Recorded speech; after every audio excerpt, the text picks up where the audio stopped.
according to the Tax Foundation. It's called Tax Freedom Day.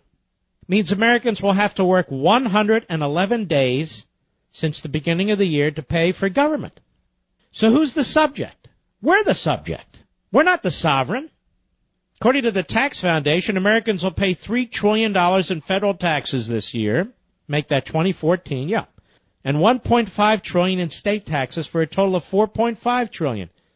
That equals 30% of the nation's income. It's more than Americans will spend on food, clothing, and housing combined this year. Combined.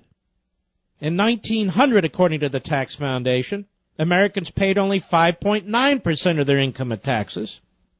And in 1932, Americans spent 10 days paying federal taxes and 46 days paying state and local taxes. By 1940, Americans worked 33 days to pay each. So during World War II, there was increased federal spending and the New Deal. Borrowing led to Tax Freedom Day falling on April for the first time in 1943, and they've never looked back. Federal tax burden never returned to pre-war levels, just like the land in Nevada. It's conservation land because of the desert tortoise. Well, now there's plenty of desert tortoises, and it doesn't matter. It's still going to be protected.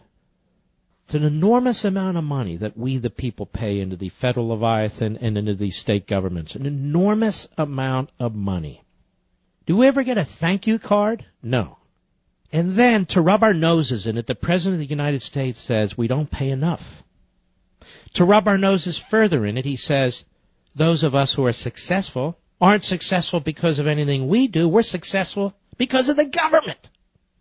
Do you have any doubt in your mind that if this president, this administration, maybe the federal government generally, could confiscate 80% of what we own, that it wouldn't?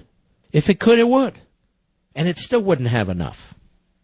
It still wouldn't have enough. This country has changed so drastically in just 10 years. What's it going to be in another 10 years? Or if you have children who are 8 years old or 18 years old, what's it going to be when they're middle-aged?